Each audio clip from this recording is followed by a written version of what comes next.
Hi everyone, and welcome to It's a Wiggly Wiggly Podcast, the podcast where we explore the history of the Wiggles.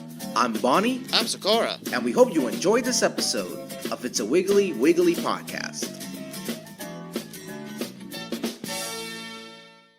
Here comes the song, and here comes two people ready to review Here Comes the Song. Hey guys, this is Sakura Diesel here, and welcome back to It's a Wiggly Wiggly Wiggly Wiggly Wiggly Podcast. I'm Sakura Diesel. I'm here with my good friend Bonnie, also known as Teapot7. Hey folks, welcome to episode 3 of It's a Wiggly Wiggly Podcast. So last time, we left off, basically in the very first episode, we covered the debut album of the Wiggles, literally titled The Wiggles and such. And last time, when we review it and everything, both Bonnie and I agreed that, the Wiggle debut album was a very good way to start off the Wiggles and everything. It's a good way to have Wiggles get into the music business and such. Pretty much it was just a real good album and such for the debut and everything. Yes, I was gonna say, I wanted to correct something that I said at the very end of the first episode. Go ahead. The Wiggles debut album, according to Philip, who we interviewed in episode 2, according to Philip, the Wiggles debut album was not supposed to be like a temporary project. That was actually fake. So, yes. That was actually the very beginning. So it wasn't supposed to be like a one-off project or anything like that. And honestly, for a debut album, for that being the first album, it kicks so much ass. It's a really good album. It does. Like I said, for a very first album and everything, it was really not all that hard to understand, why it was very popular with, not only kids, but I'm pretty sure a couple of adults and even preschool teachers, really loved the album and pretty much loved what the Wiggles had to offer and everything as well, too. So definitely was a no-brainer it was definitely a no-brainer that, pretty much the Wiggles had to make a second album right this instant and such, because pretty much we all know, when something's very popular, you might as well cash it in right now while it's still good. Yes, and the Wiggly history portion is going to tell us about what went into recording the second album and what happened in between the before recording and after the recording. So, pre-recorded Sequoia, take it away.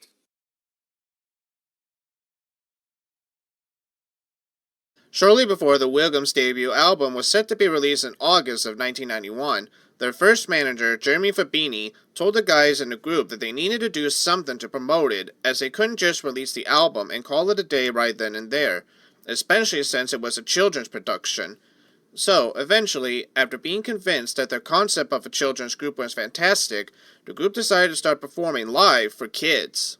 The group, still a 5-piece at the time, played their first ever show at a child's care center located in Randwick, Sydney, on August 22nd, 1991. However, following this and another performance where he filled in for someone in the group, Philip Wiltshire decided to leave the group as he felt rather uncomfortable performing live. After a verbal agreement was reached, which implied that he would stay on as a composer for the group's next album, he handed the group his letter of resignation, and that was supposed to be it for Philip Archie Wiltshire as the member of the group. Except, it wasn't. In March of 1992, the Wiggles were scheduled to film the music video for Dorothy the Dinosaur while performing at Sydney's Darling Harbour. After the rest of the members turned up to Darling Harbour to film the video, Anthony shocked everyone by announcing that Archie had returned. Greg wrote in his autobiography Now and Then that he, alongside the other members, were both shocked and puzzled as to why Archie had returned to the group. Even manager Jeremy Fabini was shocked at Philip's surprise return. Now, you may be asking yourself, why did Philip return to the group, despite the fact that he had resigned from the group almost a year before? Well, as it turned out, Anthony had asked Wiltshire a week before filming for the music video took place to see if he would be interested in taking part of the music video, which was due to be filmed on Sunday, March 15th. At first, Wiltshire declined the offer, but after being persuaded by both his parents and friends to do the video, he eventually changed his mind and agreed to take part in it. His return, however, would become a one-off, and once the filming for Dorothy the Dinosaur music video wrapped up, it was truly it for Philip Wiltshire as an official member of the Wiggles. More on him in a bit. By 1992, the group had started doing more and more shows at preschools, daycare centers, birthday parties, and shopping centers, whatever time permitted, as Murray and Anthony were already teaching at preschools, and as such could not commit to performing live full-time. Greg was also in his third year at Macquarie University, and whenever the Wiggles were scheduled to perform somewhere, he would have to miss lectures and attendance, and these were crucial if he wanted to pass the course. So careful scheduling was heavily taken into account so that the members could fulfill their commitments without issues. According to Greg, in the instances where Anthony and Murray were unavailable to perform, the Wiggles would usually be him, Jeff, and two random people who were available to fill in for Murray and Anthony whenever necessary. The group shows in the early days were basically a do-it-yourself touring routine, and this routine will go as follows. First, Murray, Anthony, and Jeff would travel together in a van with all the equipment and costumes required for the show, whilst Greg drove in a separate van that contained the PA system. Secondly, once the guys reached the destination where they were to perform, Greg and Murray would usually set up the PA system, Anthony would set up the guitars and stage backdrops, and Jeff would set up a suitcase filled with Wiggles merchandise which he'd sell after the show. Lastly, once the group performed the amount of shows that were scheduled for the day, they would dismantle everything, load up the equipment and costumes into the vans, and it was off to the next gig. The shows themselves would feature the Wiggles performing the songs they had recorded for the debut album, alongside appearances by the two mascots they had at the time, Dorothy the Dinosaur, who was played by Murray, and Mischief the Monkey, played by Jeff. A third mascot, Henry the Octopus, would eventually join the cast shortly thereafter. In addition to that, each Wiggle would soon adopt a different pastiche on stage. The most famous of these would be the Wake Up Jeff skit. The skit's origins trace back to when Anthony was still a preschool teacher in the group's early days. One day, he saw a play that had come to the preschool he was teaching in, and in that play, the children had to wake up a tree that had fallen asleep. Anthony thought the skit was fantastic and decided to incorporate it as part of the Wiggles shows. The members would each take turns to performing the skit during the shows, until they eventually decided to permanently give the skit to Jeff, not only due to his lack of experience in dealing with a child audience, but also as a way to get him involved in the shows without having to do basically anything. And well, the rest, as they say, is history. The skit proved to be so popular with the children that it quickly became a staple of the Wiggles concert. It was so popular, in fact, that the Wiggles even wrote a song about it. But we'll get to that song eventually. While the reputation for putting on great live shows for kids began to grow, the Wiggles returned to the recording studio in May of 1992 to begin work on their second album, Here Comes the Song. Back to Philip Wiltshire. As part of the verbal agreement reached with him the previous year, he was originally supposed to stay on as a background composer for the group, and he had actually written quite a lot of material for the album. According to Philip, around the same time that the Wiggles were scheduled to enter the recording studio in May, he was invited to the U.S. to perform as part of the Liberance Foundation, and it was understood that once he returned, he would record the material he had written for the album. Unbeknownst to him, however, there was a problem. The Wiggles were given a very tight deadline to record Here Comes the Song, so they had no choice but to begin recording the album. Recording sessions for the album began in May of 1992, and after just 3 weeks of recording, it was completed the following month, with a final recording session for the album lasting until 6 a.m., according to Greg. When Philip returned, he was surprised to find out that the album had already been recorded, and was told by Anthony that his services were no longer required, eventually ending his involvement with the Wiggles in any sort of capacity. Despite that, however, he continued to be a member of the group's partnership until November 1992. Following the album's completion, the group decided that they needed to change their look for the album cover photo shoots. That's when they came up with the brilliant idea to wear black pants and a solid color long-sleeved shirt, or skivvy as they're called in Australia. With their new clothing style now chosen, the question now was, who's going to wear what color? Jeff had a purple skivvy, and Mari had a red one, so the colors were set in stone from the very beginning. Anthony and Greg, however, didn't have any color skivvies in their possessions, so they quickly went shopping for some, as the cover shoot was scheduled to take place in 2 days. After going through several shops with no luck whatsoever, they entered a department store which had 3 whole shelves filled with blue skivvies. There was just one problem though. Both Greg and Anthony loved the idea of wearing a blue skivvy, and there could only be one blue Wiggle. So to settle this problem, they decided to have a race to see who can get to the blue skivvy first. The winner turned out to be Anthony, so Greg eventually settled on a yellow skivvy. For a short period between late 1992 to around mid-1995, Anthony switched to wearing a green shirt, And it wasn't until late 1995 that he finally decided to stick with the blue skivvy permanently. The group's decision to change their looks would ultimately pay off big time, as having a different color shirt made it easier for children to tell each member apart, thus giving birth to the signature Wiggles look we all know and love today. And so, with a growing reputation and a brand new look that would eventually become iconic, the ABC released the Wiggles' second album, Here Comes the Song, on October 12, 1992. Well, as you can see right there, Here Comes the Song was recorded in a very, very tight deadline. Yes, pretty much as Bonnie mentioned, it was recorded at a very tight deadline, and as we go along through the song and everything, you'll probably start to understand, or at least see, how that very tight deadline might have impacted the album and everything.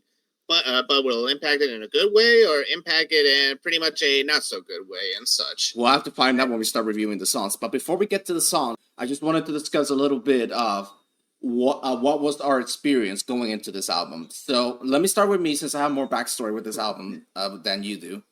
Go right ahead. All right. So Here Comes the Song was one of the very few Wiggles albums that I will listen to the least. Not because I didn't like it or anything like that, but because the songs on that album were released so many times that I knew them by heart. That I was just like, oh, it's just gonna be another one of those albums where I know the song, so it's gonna be pointless going back to it.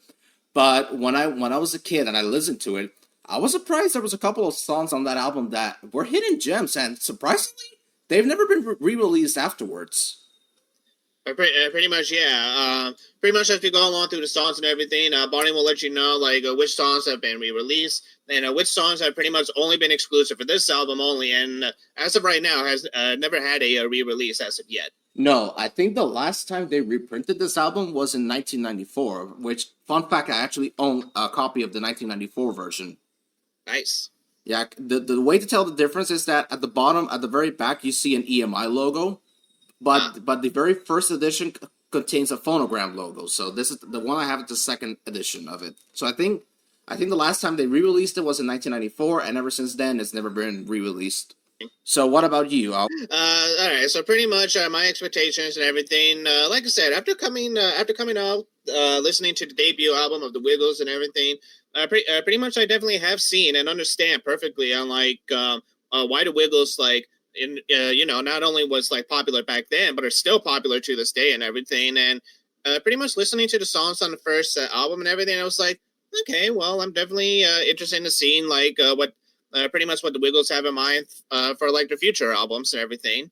So pretty much going into the second album and everything, I definitely had a little bit more of a curiosity and even pretty much an interest on pretty much again which songs definitely have made which songs have definitely stood the test of time and everything, which songs are still popular to this day and everything, and also pretty much just see how the Wiggles have grown from there. And pretty much as we saw pretty much in the history portion and everything, that yes, this is the album and everything where pretty much the iconic Wiggles shirts and everything will start to make their big debut and everything.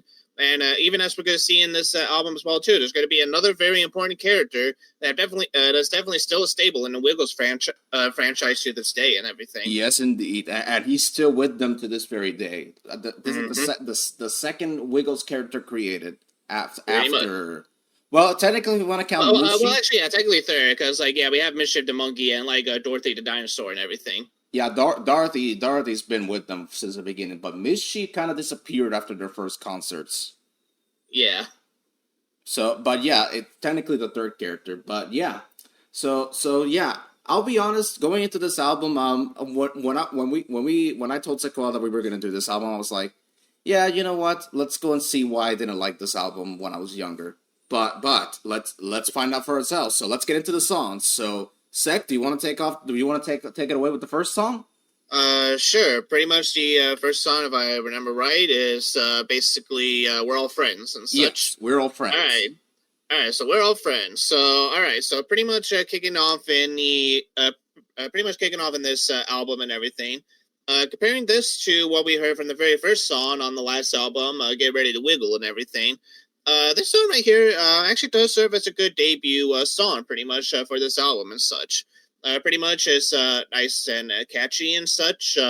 Pretty much gives you an idea about, the different types of friends and everything that you see around this, I'm assuming, daycare and such. Pretty pretty much you get to see all the types of friends, what they all like to do and such, and pretty much for some people how easy it is to make friends and everything, and whether it be like sharing the same interests or just getting to know each other here and there. Musical wise and everything, it's pretty good and such. Very catchy. There's actually one of the songs in this album that like I definitely didn't mind. Going back to listening to once in a while and such if I'm in a mood for like hearing a Wiggles song and such. Now, like I said, compared to like the other debut album, the other debut song that we heard in the last album and everything, I would say "Get Ready to Wiggle" has a slightly more edge over this song, and that's mainly because like pretty much like "Get Ready to Wiggle" pretty much excel on like pretty much getting kids to be like really into the album and everything, because like "Get Ready to Wiggle" had like pretty much had like an upbeat instruments and everything, the song and pretty much the lyrics itself and everything. Like it's still another song where pretty much going back and listening to it, it's very easy to see why, like, it became a staple in the Wiggles' career and everything as the years go on and such. Well, in this song and everything, again, it's a good debut piece, and it's definitely fun to listen to once in a while and everything. And to be honest, I'm pretty sure it wouldn't surprise me that this song has definitely gotten, remade or probably even re-released a few times. Yes, it was re-recorded for the Wiggle and Learn series in 2007. And I'll be honest, that was made with Greg. That was recorded before Greg left in 2006. And Alrighty. I took a listen to it for curiosity because I never heard it before. And I'll be honest, I was very disappointed with that recording. To me, We're All Friends, the instrumentation they did for Here Comes the Song was excellent. Like, it was... I definitely do agree with you right there. When you take away that catchy electronic drum and basic instrumentation, and then you basically replace it with just a piano and an acoustic guitar. Mm-hmm. That's to me where it suffers a little bit. I think it's a good song, but I think the weakest point of that re-recording was the music, the instrumentation. But that's another story for another day. Alrighty. Well, pretty much as for me, like I said, for a song debuting, meant to, start as an intro for this album and everything, again, does a good job and everything. Lyrical-wise is fine. Instrument-wise is pretty good. And again, it's another song where I definitely don't mind listening to it once in a while and everything. And so for that, I'm going to give We're All Friends a good score of 8 out of 10. All right, so We're All Friends for me. This song to me is a great way to start the album. Like I said just a couple seconds ago, I love the instrumentation, and plus that backing vocals at the very end, like I love that. And honestly, the Greg's singing as well is excellent. And well, for that, I'm giving it a 10 out of 10. It's nice. It's a great song. I love this song, and to me, this was. Whenever I went back to Here Comes the Song, this is probably one of the very few songs I overplay from this album. Very few songs. And to be honest, I could definitely see that. Again, I could definitely see why this song is definitely a fan favorite among Wiggles fans and everything. It's definitely pretty good. I really can't think of anything to complain about it. Me neither. It's just so damn good. All right, so moving on, we got the second track, which is Little Brown Ant. Now, Little Brown Ant, this one is pretty. It's pretty simple. It's just a song about a little ant. Pretty much just a song about an ant making a nest in Greg's backyard, and for some reason, Greg's just okay with it. He's like, "Yeah, let the little ant live. I don't care."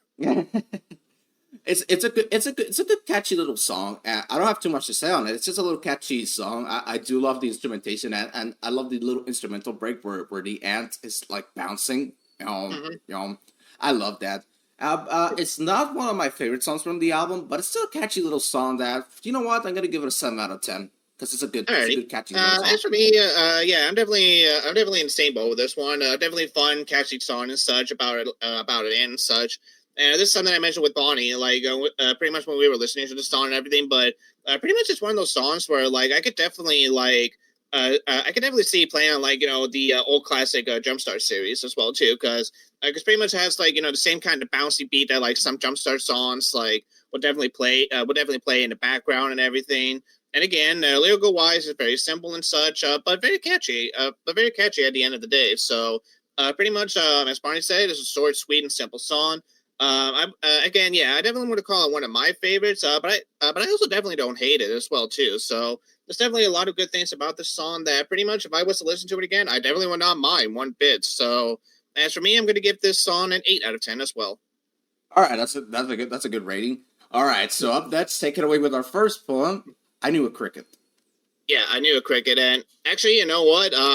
Okay, so I think I finally got the punchline to this poem right here as well too, and actually just for that, I think I might actually stick with the score and such because with the way the poem starts out, and as the cricket was chirping, I literally thought like that's what the whole poem was going to be about, just have the cricket being chirping along, but then like Greg actually comes up and says like I knew a cricket and everything. Anthony. It was Anthony, not Greg. Anthony. Okay. How did the poem go one more time? I'll say it. All right. I knew a cricket who couldn't play cricket, but knew a friend who was a bat. And that's okay.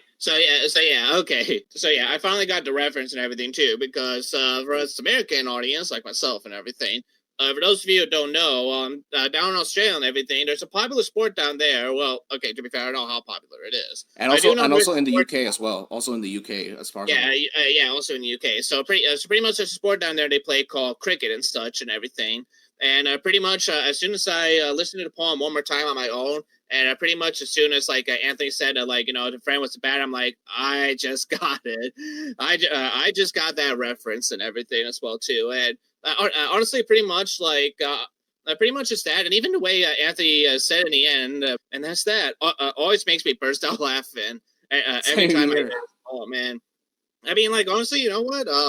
Honestly, you know what? Now that we're talking about this poem and everything, and pretty much now I got the creative aspects on it and such. I think it's one of their best poems, like in the album so far and everything, and so much so that I'm pretty much comfortable giving it a 10 out of 10 or a 5 out of 5 for these poems. Oh, same here. For me, it's definitely a 5 out of 5 and a 10 out of 10. It's a very clever poem that if you don't know what the cricket sport is, you're not gonna get the poem. But now that you told me about it, I'm sitting here going like, oh, so that's what he was talking about. And it's a very funny poem. I will admit, it's a really funny poem. So yeah, I'll be honest. This is probably the best poem we've ever listened to so far. Mm-hmm. All right. So before I move on, I just want to take a special thanks to the show Bluey for teaching me about cricket, because we already had an episode dedicated about cricket. So that's how I finally knew about like the whole bat and the cricket and everything. I'm like, oh, now I get it. They also talked about it in Train Stops Play, but I think in the UK. Actually you're right. Thomas also did talk about it as well too. Yeah, they talk about it in Train Stops Play, but I believe it's only in the UK version. I don't know if they did it on the US. Actually, no. I think George Carlin actually also mentions it being like a cricket game as well too. Okay. Because I don't remember him ever actually calling like baseball or anything like that. I think he actually does call it cricket as well. Okay then. All right. So the next song is a one that it was the only song from this album to have a music video, and that is Uncle Noah's Ark. Now, Uncle Noah's Ark to me, studio wise, it's good. I will admit it's good, but I will admit it's a better song performed live, in my opinion. Yeah. But I'll be honest, it's a great song with the little animal sounds. It's really good. It's a really good song. I love the animal sounds. I also love the music video they did to promote the album. It's a really good music video. For the budget they had, they did a good job, I would say. They did. They definitely did. Pretty much, actually, looking at this music video and everything too, like it's definitely pretty fun. Like it's definitely fun music video, seeing all the animal puppets, going wild as well too, and hearing different animals, making different animal noises and all that. And what's my favorite part of the song? Yes. But what about the unicorn? Yeah. What about the unicorn? I love that part, and I just love in the music video, like how Mari gets close to the unicorn, and he says, "But what about the unicorn?" That always gets. Yeah. What about the unicorn? My one true love. I always love that part. It always makes me burst out laughing. I mean, I can see why. I can definitely see why. Yeah, but like I said, studio wise, it's a good song. But I'll be honest, if they play this live, I think it'll go over very well. Honestly, I definitely do agree with you. I think this is one of those like songs where like pretty much it works a lot more better in a music video and everything. Because like if you just hear it on its own and everything, at least to me and such. Yeah, same here. Pretty much it's a fine song. I really don't have like that much to complain about it. But it's just one of those songs where it's like it's good and such, and I don't mind listening to it. But it's not. But it's definitely not one where it's basically like, we're basically like, I want to listen to it like that much and such. Maybe I'll listen to it once in a while and everything. And like, I'll be honest, having a song about like, a biblical character, in this case being Noah and such, it's pretty much a fun song. It's fun. It's tasteful as well too. So pretty much we don't have to worry about like Christians getting offended and such. And pretty much at the end of the day, like pretty much it is still a fun song. Like I definitely do. I definitely do get points for like some creativity, and again, especially with the music video at the end as well too. So, at least for me and everything, for this, for Uncle Noah's Ark and everything, I'm gonna give it a solid 7. Okay, for me, I'm gonna give it an 8 out of 10. To me, I think the excuse me, I think the strongest point of the song is the music video they did for it. Because like you said, seeing it visually is a much better way to do the actions instead of listening to it. Yeah, and pretty much I'll be honest as well too. Like the animal noises as well, also kind of got on my nerves just a little bit during the studio version as well. So that's another reason why like I don't really see myself listening to the song all too much. I don't mind the animal noises, but I think honestly, I would just rather watch this song be performed live, like they did for the ABC for Kids concert that was performed the very same year this album came out. Oh, nice. So yeah, I would much prefer seeing it visually than hearing the song. But yeah, that doesn't affect my enjoyment of the song, which is an 8 out of 10. Alrighty, not a bad rating. Anyway, next up we got, oh my god, Dorothy's Birthday Party. Go ahead, take this one. Oh yeah, we do. Dorothy's Birthday Party. All right, so pretty much, okay, so you guys already know that pretty much I was praising like the last song, pretty much the debut song of Dorothy in the first episode and everything. And Dorothy's Birthday Party, it's a fun sequel for what it is. I definitely love it instrument wise and everything. Lyrical wise, it's all right and such. So again, like there's definitely like some really good like little storytelling about like what's going on in Dorothy's party as well too. You get to meet some of like her dinosaur friends and everything. Pretty much like you get to see them eat cake. Pretty much play musical chairs at one point and everything. It's a fine song for what it is, but honestly, the more I listen to it and the more I think about it and everything, it's a bit underwhelming at the end of the day and everything. It's like, I was listening to it yesterday while I was driving in my car, listening to the song, and I thought about this. Story wise, it's a good song. Story wise, musical wise, it's not good. I was listening to it in my car, and I had to turn it off because I just don't like that instrumentation. I can just imagine Barney turning it on. As soon as like one note hit, he was just like, "Yeah, no." As soon as I hear Anthony say, "It's Dorothy the dinosaur's birthday party," I just turned it off because it's Dorothy the dinosaur's birthday party. Who cares? It's just that okay. Story wise, like I said, it's good, but the thing that really turns me off to the song is the instrumentation. It's very simplistic. The lyrics are okay, like you said. And I'll be honest, the 1998 re-recording that they did a couple years later is much more superior. I'd rather listen to that than this version. Alrighty. Yeah. So far, I haven't listened to the re-recording of it as of yet. But I'm definitely looking forward to seeing it, or at least listening to it when we get to it and such. But honestly, yeah, you know what? Now that we're thinking about it some more and talking about a song, I mean, again, it's a fine song. I don't hate it. Like, pretty much lyrical wise, again, it's fine and everything. And as a sequel story to Dorothy, or at least Dorothy and everything, it's fine and such. But yeah, like the more I think about it, yeah, it is really underwhelming compared to like the last debut song that we got for the dinosaur and everything. And yeah, it is definitely very simple to a fault to where like it's really hard to like find it, or at least find this version to be that memorable for what it is. So honestly, yeah, now that I think about it, I'm gonna give this a 6, honestly. 6, okay. Well, yeah. To me, it's a 5 out of 10. I mean, I definitely don't blame you. I definitely don't blame you for giving that rating. When you have a song that has like instrumentation that makes me want to turn it off, that means you're doing something. You're doing something not good. But like I said, they had a good idea, but the thing that really ruined it for me was the instrumentation. Yeah. But when we get to the 98 version, when we get to episode something like that, I don't know. Pretty much we'll at least get to the 1998 version when we're not dead. Pretty much. when we get to that version, I think I'm gonna have to say I think I'm gonna say much more something positive because I think that version is much more superior. They took what made this version wrong and completely reworked it. Alrighty, I'm definitely looking forward to see like pretty much what they have improved and such. Yeah. All right. So up next we got another poem, which is Bert the Wombat. Can I say it? Well, I mean, like he's a wombat, but I don't have that much to say on it. So Yeah, I'll be honest. Yeah, this poem was kind of bad. It was just forgettable at the very end. yeah, I mean, I'm just gonna give my rating right now because I literally don't have anything to say on this poem.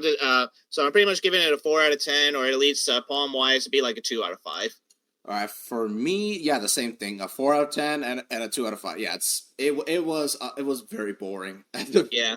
Yeah. I mean, to be fair, the dirt sound effect like was nice a little bit, but yeah, very underwhelming poem. I agree. All right, next up we have a Wiggles classic. Here Comes the Bear. Alrighty. Here Comes the Bear. It's okay, to be honest. Again, it's another song where it's like instrument wise, it's fine, but I don't know. It's another song where I kind of find like not more forgettable and very repetitive because pretty much it's just like a bunch of animals just like doing like animal things, like a bear stomping or a snake slithering and everything. Like it doesn't really offer much at the end of the day. Not really. Like pretty much not really as creative and everything. Where it's like with Little Brown Ant and everything. I mean, yeah, Little Brown Ant is like a simple song, like at the end of the day. But what makes that song work is that like you had like a really catchy, pretty much a really catchy instrumentation like of the song and everything, and pretty much the way like the lyrics like were handling that song and everything. Like that's one of the reasons why like Little Brown Ant is at least like it's a simple song, but like it's a good one to at least listen to once in a while and everything. Where with this song for me and everything, like it doesn't really all do that much for me, honestly. And I mean, like I said, instrument wise, it's fine, but yeah, I really don't see myself coming back for this song that much. So you know what, I'm gonna give this song a 5, honestly. Wow, I wasn't expecting that rating, to tell you the truth. truth. Well, for me, Here Comes the Bear. It's a good song. This was one of my favorite Wiggle songs when I was younger.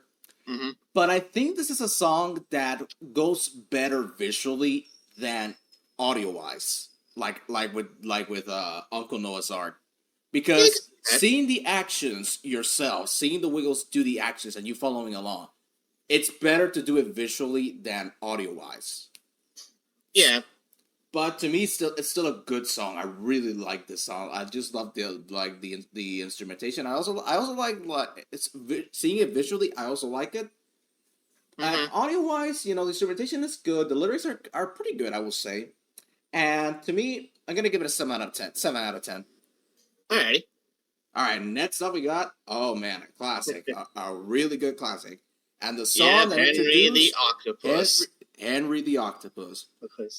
So pretty much, much like how I was praising Dorothy the Dinosaur's debut song and everything, this song right here, again, another really good debut song to, again, debut a new character, which in this case is Henry the Purple Octopus and everything. And pretty much, again, like, not just the lyrical wise, but that instrument and everything. Especially at the beginning where, like, we're pretty much the Wiggles, like, we're pretty much imagine, or at least, recreating, like, the underwater sound effects and everything as well, too. Very creative and very good. And pretty much just like the whole song itself is just so very catchy from beginning to end, and it pretty much just gives you everything that you need to know about Henry, and pretty much in a short amount of time and such. So pretty much he's octopus and everything that will pretty much teach you how to dance and such. Pretty much also came to the backyard pool on holiday and everything, and you pretty much get a very good idea of what Henry is supposed to be as a character. And again, like giving points for their creativity and instrumental wise, I can't think of anything bad or negative to say about this song. I think it's one of the Wiggles' very great songs at the end of the day. And pretty much as for that, I'm giving it a 10, a solid 10 out of 10. Awesome, yeah. I will agree with you there. This is a really good song to introduce Henry. And for the ones that are curious as to how Henry was created, well, there have been some reporting. What was it called? I forgot the word. Pretty much like there's a bit like a debate on like how Henry was made to begin with and such. Yeah.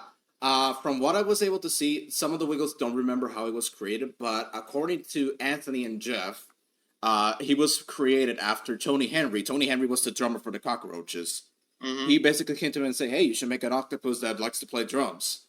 And well, that basically inspired the creation of Henry, and they named Henry after him. Oh, okay. Yeah, and I'll be honest, Henry's one of the Wiggles' most unique and very creative characters they've ever created. I mean, I could definitely see why and such. Again, like just from this debut album alone and everything, you pretty much get just enough information about like what Henry is like as a character and such. Yeah, and he's my favorite Wiggly friend. Actually, he's my favorite out of the four mascots they have. I can definitely see that. Yeah, as for his debut song, for me, it's a really good song. I will be honest. They re-recorded this in 1998. The song. Mm-hmm. And to me, I think this version is much more superior than the re-record. The re-recording is not bad. What they did was they re-recorded, they changed up some lyrics, and they sped it up a little bit. This one is much more slow. Mm-hmm. This one's much more slow. And I'll be honest, this instrumentation suits it better. Yeah, I mean, I definitely agree with you right there. Again, like I said, just having a underwater sound effect and everything, beautifully made. Indeed. I love those bubbly sound effects they make. Same here. And that piano, oh my god, that piano is the best part of the whole instrumentation. Again, wholeheartedly agree with you right there. Yeah. So for me, Henry the Octopus, Henry's debut song, gets an 8 out of 10 for me. A really good song. Nice. All right, so up next we got Pushmo. I can't pronounce that, so I'm gonna let. I mean, pretty much it's a song that we can't pronounce because we're English people. So to us, it's a French song from what I was able to research about a cat about a cat. Yeah, because as we all know, we all love cats. Oh yeah, definitely. And it was translated to English by Greg from what I'm seeing here in the CD notes. Yeah. So Pushmo, it's a great song. I love this song. It's a really good song. It is. It definitely is. I don't have too much to say on it. I mean, I don't have too much to say on it as well, too. I'll be honest, I kind of forgot the lyrics to the song and everything. I got the lyrics here. Hold on, let me. All right, go right ahead. Let me pull up the liner notes here. Little cat, come for food. I have lovely milk for you, and for me, rice and meat. Oh, what lovely things to eat. Little dog, bow wow wow, stay away from me for now. Lovely dog, come to me, give me your paw and be happy. Okay, it's not bad lyrical wise and such. I also don't have too much to say on the song itself too. Honestly, it's fine and such. But again, pretty much if I have a little trouble, remembering the lyrics and everything, and pretty much it kind of tells you where it's like. It's not a bad song. I mean, instrument-wise, I do like it and such. I remember more for, the instruments and such. But yeah, it's one of those songs where it's pretty much I'll remember it slightly, but not all that much. And, but honestly, like I said, I don't have too much bad things to say about it overall. So pretty much I'm comfortable with at least giving this a 7. All right. For me, Pushman Jaw gets an 8 out of 10. The instrumentation is awesome. Mm-hmm. I really, really love the English lyrics that Greg wrote. It's a good song, I will admit. It is. It is definitely very good. All right. Oh my God, look what we got next. I'm gonna let you take away this one. All right. A ballad written by Murray. I love it when it rains. When it rains, yeah. Honestly, you know what? This is honestly a really beautiful song right here, and honestly, honestly, the two things that really make the song really. Honestly, one of Wiggles' most masterpiece songs. Honestly, is again instrument wise. It's really soft. It's really very calming as well too. Pretty much as the instrument plays and everything, and you get to hear a little sample of raindrops as well too and everything. It does a really good job on trying to make the rain not seem very scary at all. Just one of those things where it actually be very pleasant. It could be very calming in the right setting and everything. And also pretty much just the lyrics as well too. Pretty much having remembering listening to the rain and everything when you're a kid. Because I'm pretty sure we've all been here before. Pretty much all of us has had some kind of experience with the rain before as a kid and everything. And pretty much it could be either a good experience or a bad experience, depending on like what part of the world that you live in and everything. But pretty much like it does really capture like a very good like reputation on like what kids would usually think of when they hear the rain and such. And honestly, like it really does bring back memories to me every time that I hear this song. It brings back like pleasant memories about like some of the memories I have when it comes to the rain, and when I've heard my parents or grandparents say about like the rain whenever they used to hear it as a kid as well. So honestly, like I really can't think of anything bad or negative to say about it. Again, like I said, I would go as far as to say it's one of the Wiggles' like masterpiece when it comes to like the song and such in of itself, and as such, it definitely deserves a 10 out of 10 for me. Okay, wow. All right. I mean, like I said, I really do love the song, like, as it is, and like pretty much, just listening to it and everything, and how I interpret the song and everything, like, it's a really good one. Like they, like whoever wrote this song and everything, actually, like Mari was the one that wrote it. Mari, you've done like a very fantastic job on pretty much giving the kids and everything like a little visual clue, or at least an imagination about like what it's like. And I read in an interview with him. I watched an interview with him, and he said that he was very proud of this song. He was absolutely proud of it. And you know what? He has every right to be. He definitely has every right to be proud of this song because, like I said, it's just that damn good. It is. I will definitely agree with you there. Yeah, like you said, I love this song. Like the instrumentation is the highlight for me, and the lyrics do a really good job, like you said, of telling kids that it's okay not to be afraid of the rain. But it's pretty much also okay to be a little bit afraid of the rain too, especially like when it comes to like thunderstorms as well too, because like pretty much we've all been in the same boat. Like we've all had like bad experience as well too when it comes to like violent thunderstorms, or pretty much something even worse like a hurricane as well too. That like pretty much it's understandable why some people are not like Take it from me. I've been through one terrible hurricane, so. Yeah, so pretty much like it's also very understandable like why like some kids hear the rain they snuggle up with a teddy bear or a pillow or something because like they just want to feel safe and comfort as well too. And again, like I said, the way Mari wrote that part and everything, and pretty much even me just like visually visualizing that part in my head and everything, it's just so very beautiful, honestly. Yeah, I will agree. And to me, it's a 9 out of 10. I love this song. This is a song I had to listen to 4 times so I could finalize the rating, because I was so conflicted as to where to put it, because this is a really beautiful song, but there were also some other good songs that were slightly better, so I had a very difficult time trying to find a ranking for it. I mean, that's understandable. Yeah. All right. So next up, we got 3 Animals, and this one, take it away. Alrighty. So 3 Animals. Honestly, this is another one that's actually very creative in terms of like not only just story wise, but even like the moral as well too. So pretty much in here, what we have is just like 3 animals that decided to hey let's play a game real quick and stuff before we head off to school. And I pretty much like this one where pretty much they play like a Hippo Monopoly and everything, which I kind of like to know how do you play that game and such and everything. But pretty much they were having like so much fun that like they realized they were late for school, and pretty much so like they figured like oh crap, like we gotta get to school right now and such. And pretty much I also love this part of the song as well too, where like the teacher was so worried that like that the kids were not there on time. It's like, oh my god, what if something happens to them? So she literally called the police on them and everything just to get it back in. Which I mean, I could see some people saying like, okay, maybe it's like a little bit too far and everything, but at the same time, like, and especially like in this day and age and everything, I think pretty much like the teacher would probably get like under fire if she didn't call the police, just in case to see like nothing bad happened to the students. Yeah, which today that's considered the best thing to do, because it's safety restrictions are much more powerful now than they were back then.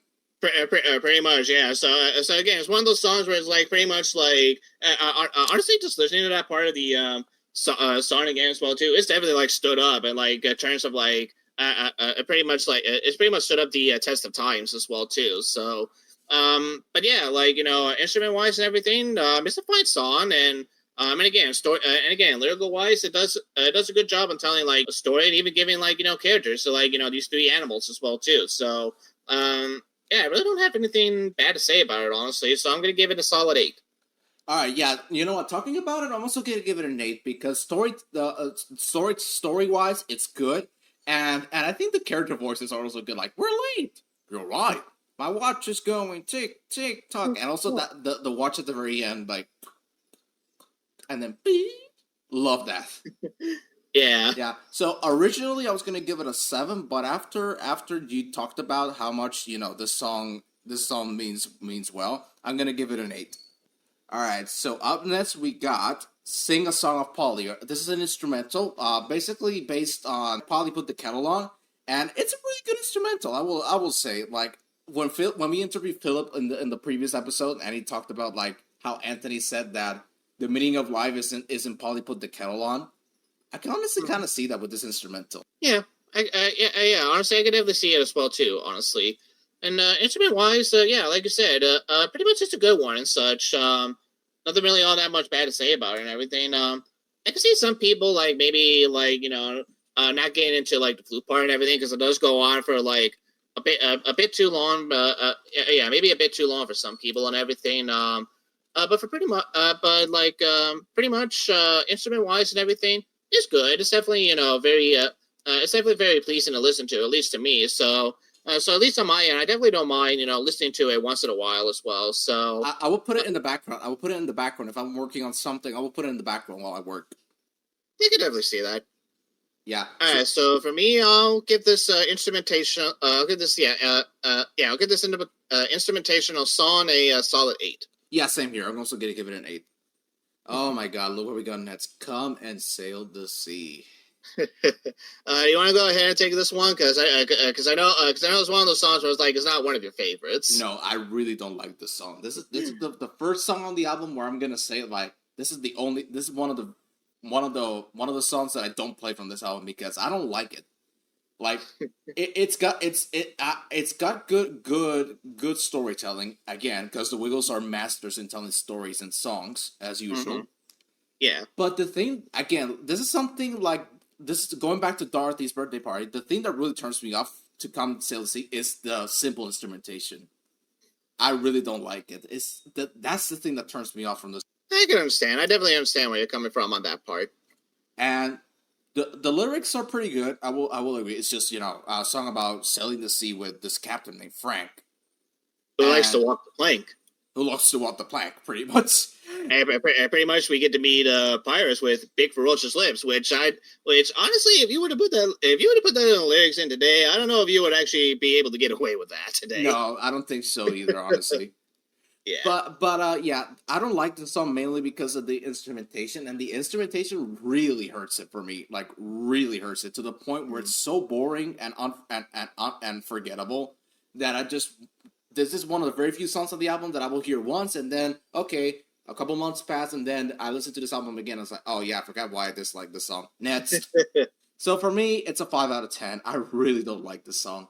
Go ahead. Hey, well, I'm going to slightly disagree with you a little bit because honestly, like, I really haven't get the instruments being like, honestly, instrument wise, like, sure, like, okay, yeah, sure, probably not like as creative and everything compared to like the other songs, but it's still pretty good in my opinion. Like pretty much it captures like the whole like shindig, the whole shindig you hear on like pirate songs very well and everything, and pretty much.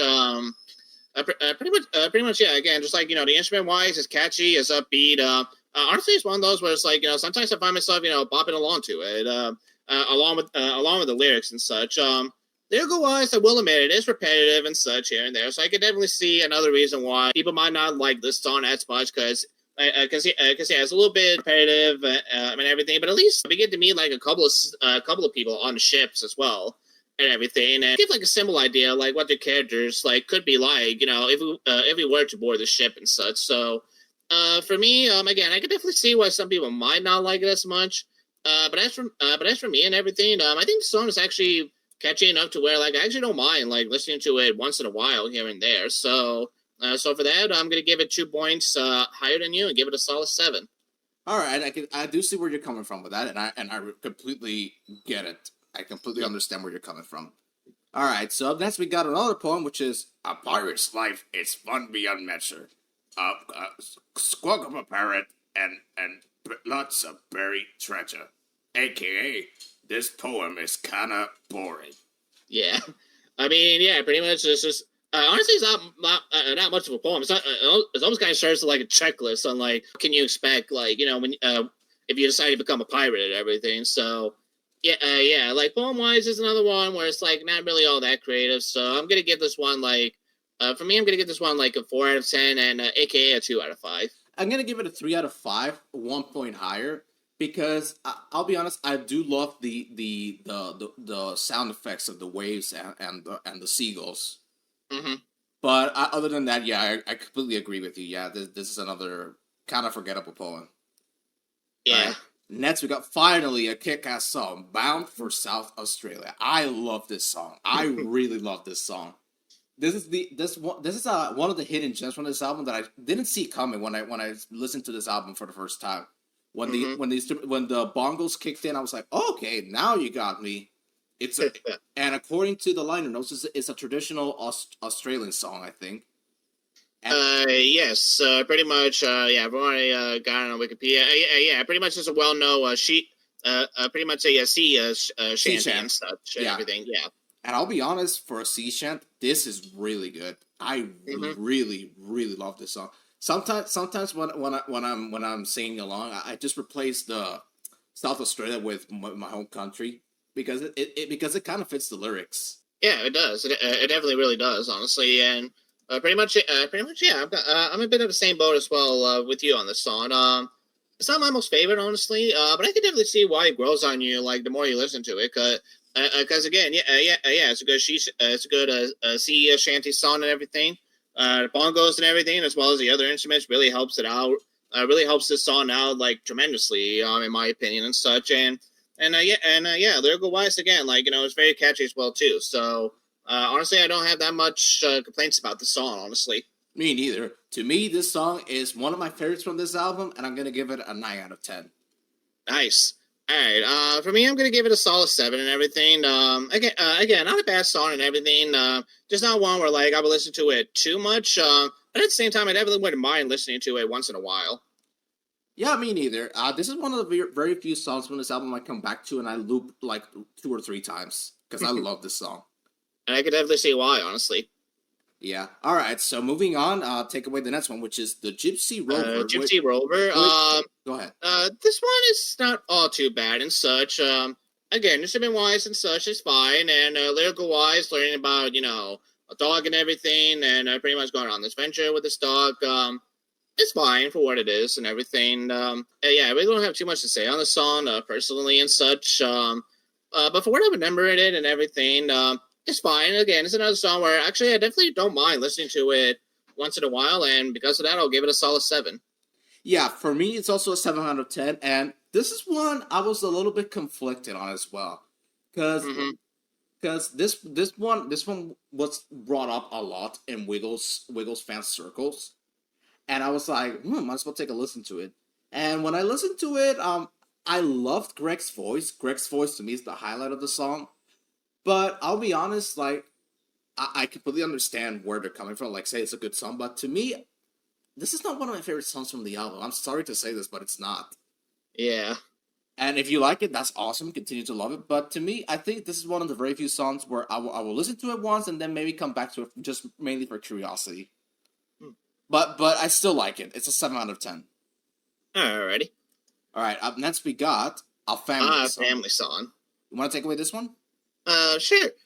Family song. Okay, I'll be honest. First time I heard it, I wasn't too sure if I wasn't gonna like it, at least in terms of instrument wise. But then pretty much if you got like a different person singing this time, as someone that honestly, can you correct me on this? Yes. Who was the one singing who was the one singing at the beginning? I got the liner notes here. All right. So the person that sang it was Rosemary Richardson. Alrighty. Yeah, she's the one that did the mom voice. Would she like stay with the Wiggles for a little bit more longer, or no? This was pretty much was just like the only song that we get to see of her. No. This is the first song she appears in. She appears later in a song that we're gonna get to eventually. But yeah, this is the only album where they have outside musicians, perform with the Wiggles. Not outside musicians like special guests, like special guests like someone like John Fogerty, for example. I meant like I would say local people or local musicians, something like that. Oh, okay. Go ahead. Yeah. But anyway, yeah. So the person doing the singing voice for the mom and everything, she does a very good job, honestly. And honestly, I think like what actually draws me to the song is like the more I listen to it, the more the instruments actually start growing on me as well. And pretty much the way the lyrics also complements the instruments and everything. Again, it tells like a real good story about like this mom and this dad and everything that work different jobs and such, and pretty much like you get to hear like the type of house they live in, the kind of pets they have, and everything. Which, to be honest, and everything, like at first I thought like the song was going to be about like the two of them getting married and everything at the end and everything. But actually, no, they already are married and such. And apparently, they have a son right at the end too. Which again, always yeah, pretty much every time I hear that lyrics, it always sometimes like really catches me off guard as everything. I was like, "Oh, hi! When did you get here, person?" I love that. I literally did not know they had a son who honestly grew up by now and probably should move out of the house, but doesn't. I just love when Jeff sings that line about and I'm Jerome. Every time he comes up, I just love it. It's like, oh, hello, I'm part of the song, yeah, Mom and Dad, I get paid royalties too, right? Shut up, son, you're grounded.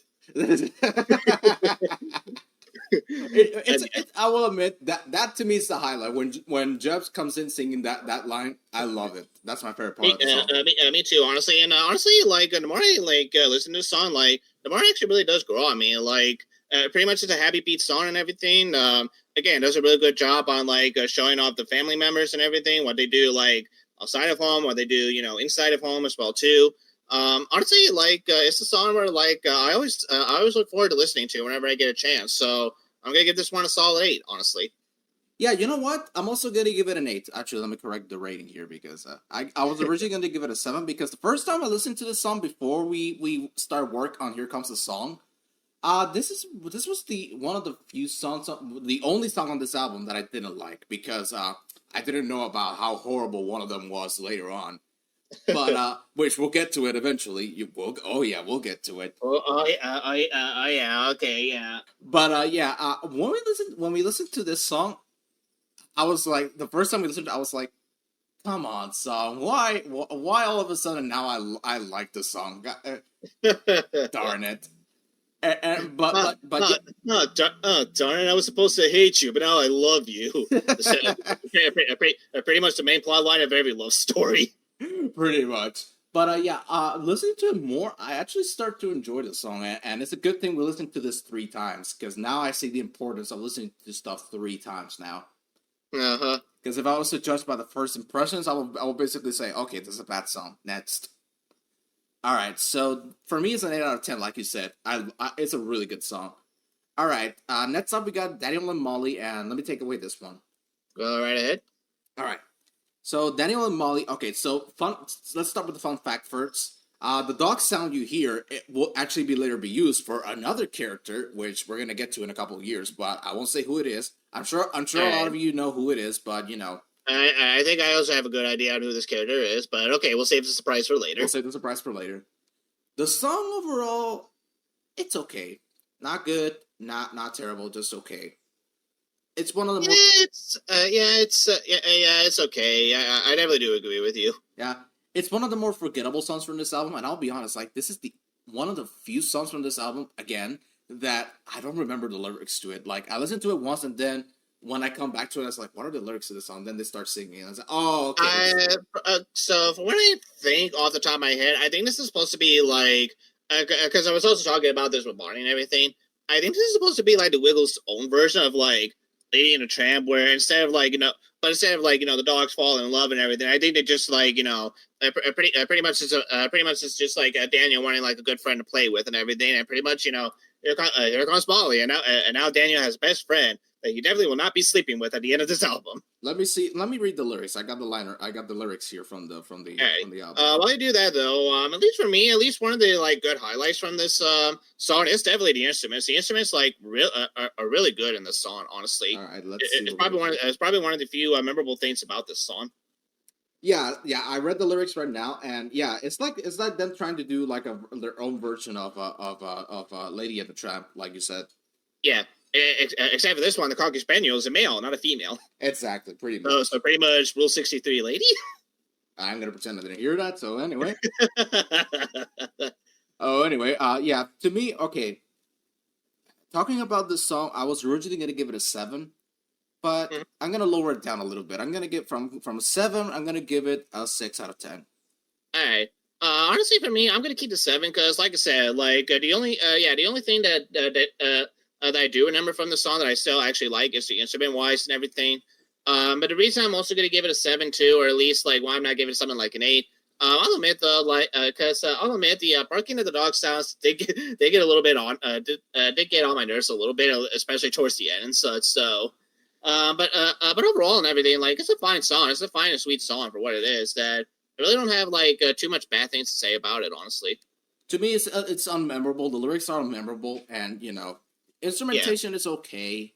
Story wise, again, Wiggles are master storytellers, and when it comes to songwriting. But yeah, to me, this is one of the more forgettable songs from the album, and one of the very few songs I will rarely revisit from this album. Yeah. All right, so next up we got "I Look in the Mirror and What Do I See?" A really good song. I mean, I definitely do agree with you right there. It is definitely a very good song. Honestly, honestly, the more I think about it, the more I actually like the sort of style they're going with the song, especially like with the whole whistle and everything, like kind of going for like a military type song and everything. It's just literally about a guy looking at himself in a mirror and pretty much getting like an ego boost because like he likes looking at himself in the mirror and such. Yeah, I think we've all been there before. We look ourselves in the mirror and we basically like, hey, I kind of look cool, Hey, I look cool, yeah. Yeah, we've all been there before.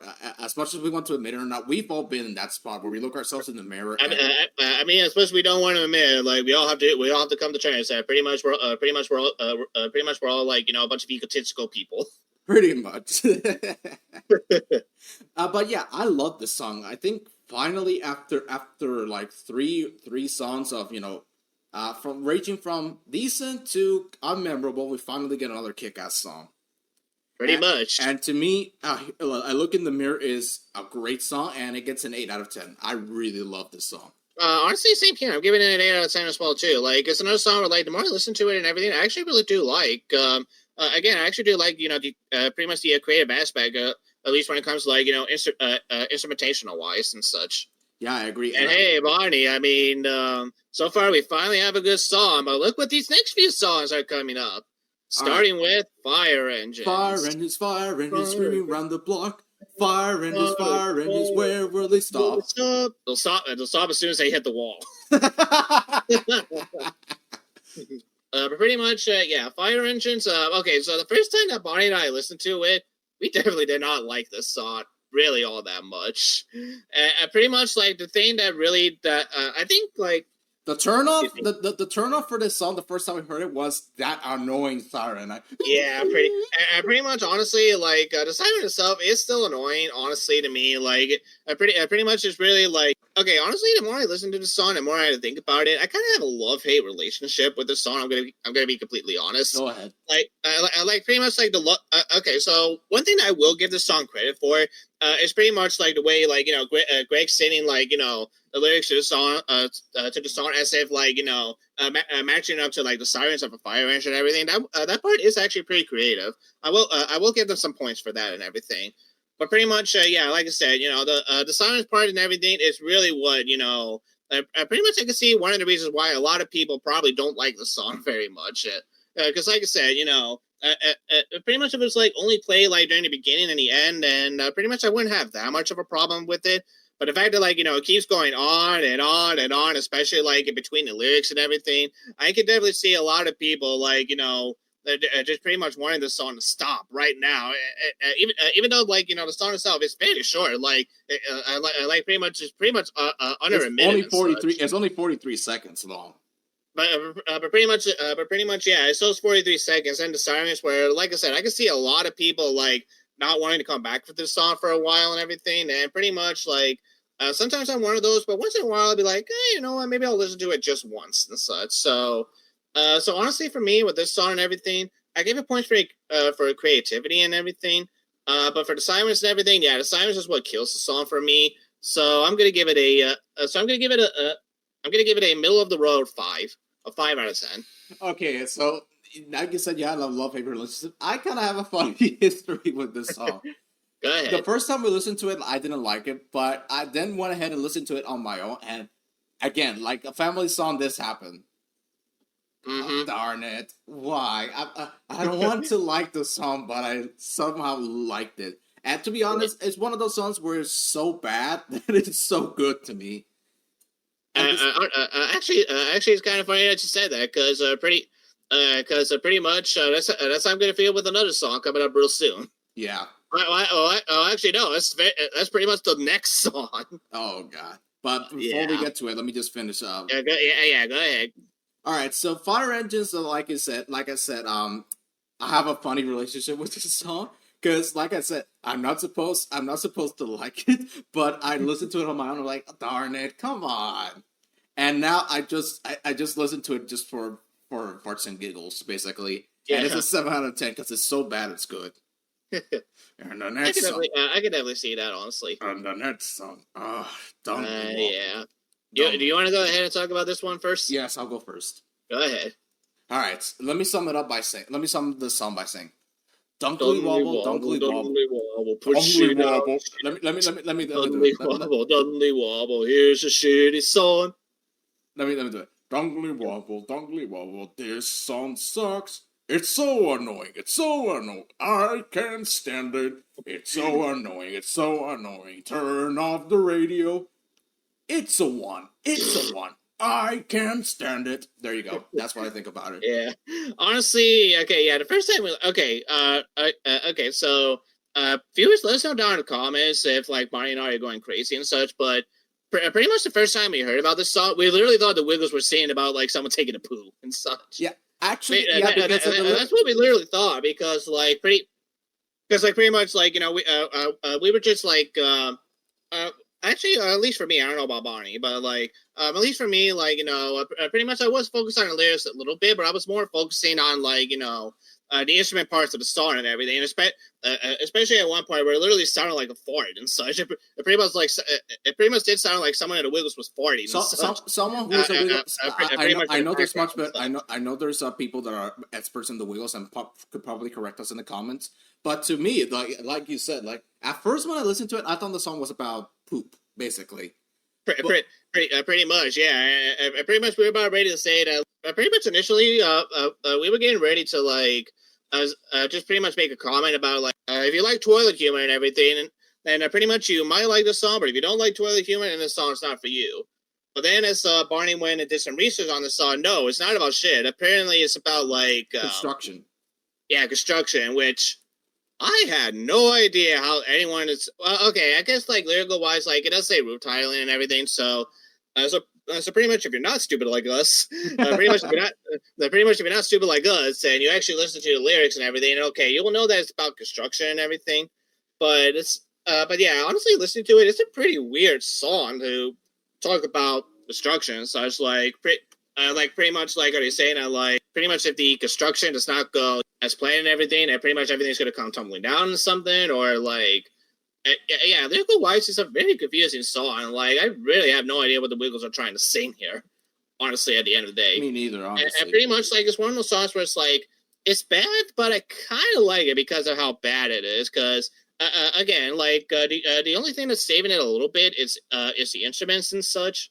But outside of that, yeah, I agree with Barney. This song really sucks. Honestly, I really dislike this song. Honestly. Yeah, I really can't think of anything really redeeming about it outside the instrument wise. So for me, he gave it a 1, but I'm gonna be a little bit more generous and give this a 4. Honestly, to me, this song is really annoying.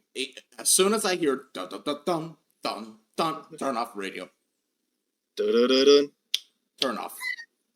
Yeah, because I really dislike this song. I really dislike it. This, you know, I was listening to it and I said, this makes a family song feel like a 10 out of 10. I mean, it does, honestly. I mean, no, not Families on Fire Engines. This makes Fire Engines look like a 10 out of 10. Yeah, I agree with you. Yeah. All right, so the next one, you want to take it with the next one, which is Leko. Yeah, this one. All right, this is another song where pretty much, like, I like the idea and such, and, again, I give it credit for at least, like, being an educational song, especially, like, learning what the words means, but I really don't like the song, honestly. Like, and this is another song where pretty much it just does nothing for me in the end. Like, I mean, like, instrument-wise and everything, I do like, pretty much I do like how the instruments give visual clues about, like, when to walk, when to run, and when to stop and everything. That's actually pretty good. I keep thinking about this. Mm-hmm. This is a song that will go better live. Honestly, it would. Honestly, it definitely would go better live because this is the only song I can think of besides Uncle Noah's Ark and maybe another song that will come later on that I think will go better live than listening to it. Honestly, I do agree with you right there because yeah, just listening to it and everything is just very boring on my end and everything.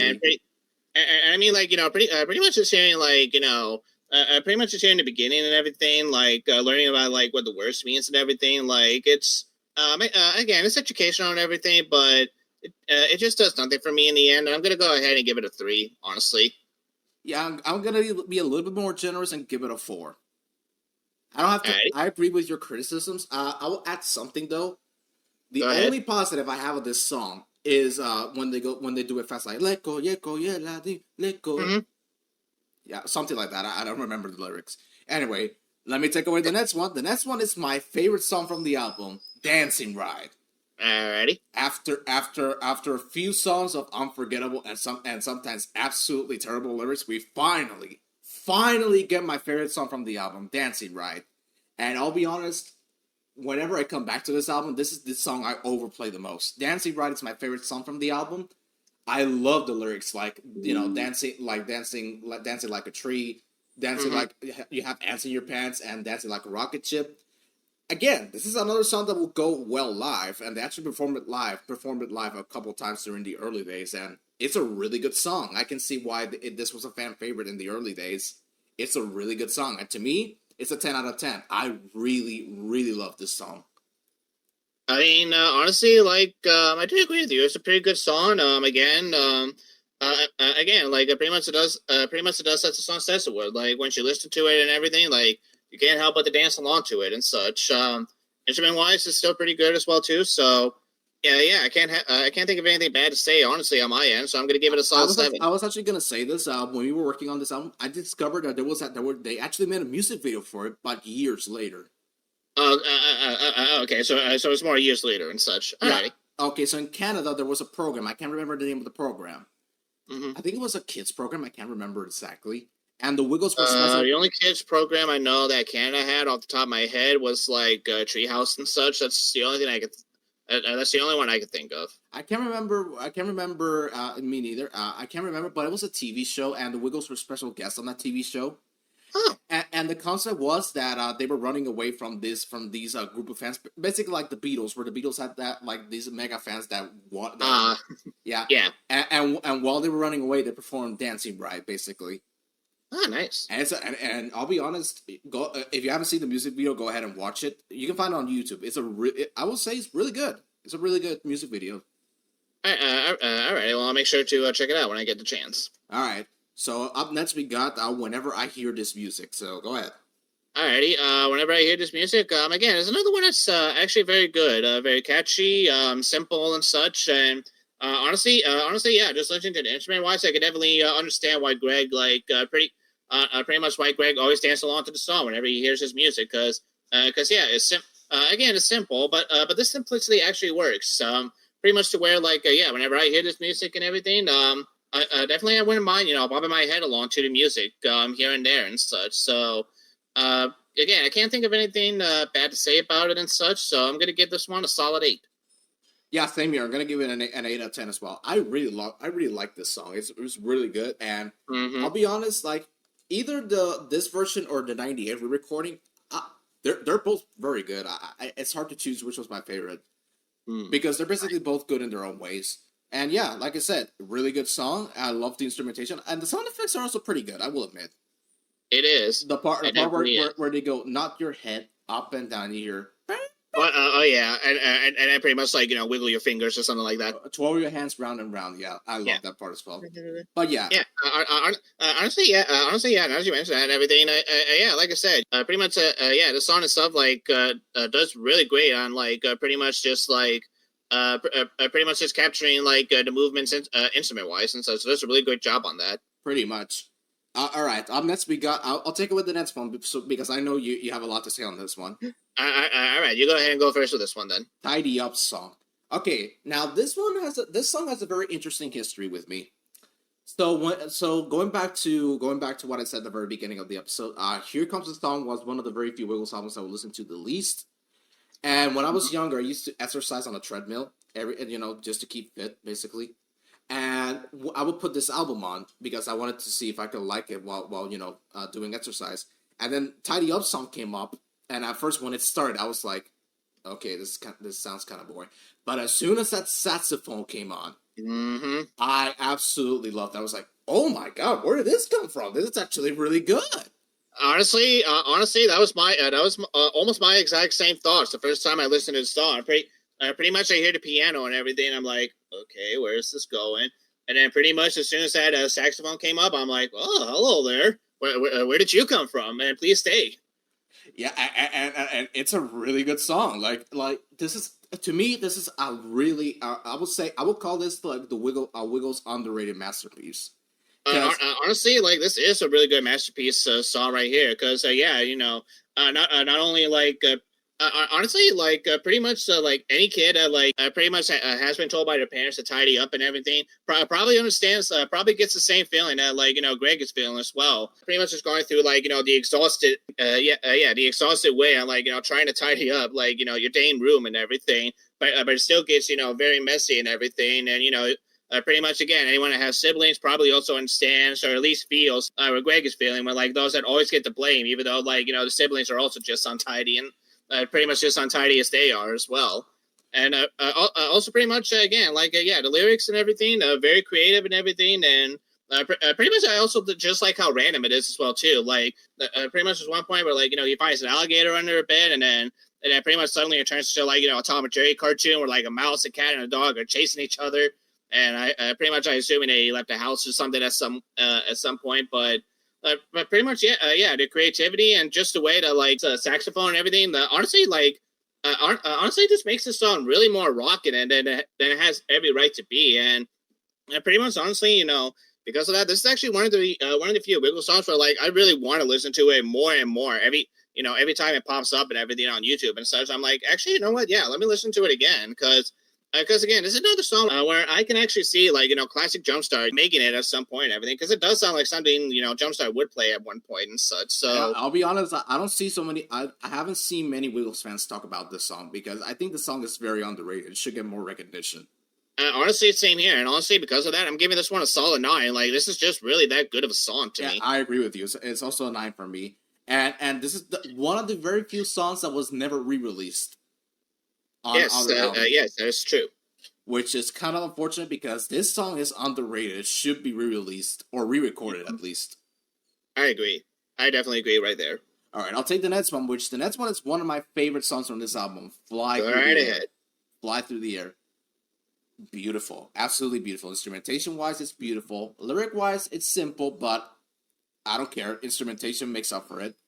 It's a good song to tell you, like, hey, let's fly through the air, and that's it, basically. And to me, the thing that really makes me love this song is the instrumentation, and that tambourine. That tambourine, to me, is the highlight. Like, when Greg's singing, the trees are far below, and you hear that tambourine, love it. Absolutely love it. And to me, it's a 10 out of 10. I really love this song. Another underrated Wiggles song, in my opinion. I mean, I don't blame you right there. Like, pretty much, even though I might not like this song as much as you do, I definitely can't deny that, like, pretty much, like, instrument-wise, and I honestly, I think it's just more like the instruments itself that really captures the imagination of you flying through the air with Greg and everything, and I mean, like, just, like, hearing the soothingness of Greg's voice actually really helps bring the calm atmosphere as well, too, as you're flying through the sky and such, that, honestly, I don't have that much negative things to say about it, so I'm going to give it a 7, honestly. All right, that's a pretty good rating, in my opinion. That's pretty good. All right, so next up we got the Magic Kinty. Now this one, this was one of the very few songs from this album that I never heard before when we started working on this album, on this review, I should say. And the first time I listened to it, it was basically a similar reaction to when I listened to Tidy Up song when I was younger. I was like, hey, this is pretty cool. But as I started overplaying it, I slowly got tired of it. Yeah, I mean, honestly, even looking at the song right now, I still have no idea what this song is supposed to be about, honestly. Me neither. I think it's supposed to be like a freelance storytelling song where they basically make up random stuff as that. Well, okay, honestly, yeah, it was one of those songs and everything, and honestly, making up random up song and everything, it's fine and such. Like, I'm sure there's some people out there and everything that actually do like this song and everything, and I mean, I will give a point for creativity and such, but to me, every time I listen to this song and everything, like, instrument-wise, it's alright, but I really get so confused and lost with the song that honestly, every time it goes by, I'm just like, wait, what was that song again? Yeah, the first time I listened to it, like I said, I actually enjoyed it. I loved it, and I started looping it. But as the days started going by, I slowly started to get tired of it, and I got burnt out on it pretty quickly, believe it or not. Yeah, I believe you on that. And to me, it's a good song, but don't replay it that much or else you'll get burnt out like I did. And to me, I got tired of it, and to me, it's a 7 out of 10. It's a good song. It's a good song. Creativity, like I said, I appreciate the creativity, but like I said, I'm still burnt out on this song as we speak. So it might get a higher rating if we were to review it like about a month ago. But right now, I'm so tired of it that the most generous rating I can give it is a 7. That's it. I mean, honestly, same here. I'm going to give it a 7 as well, too, because, like I said, creativity-wise, it's fine, but, again, not really all that memorable to me, honestly. All right, so up next, we got a series of 3 poems.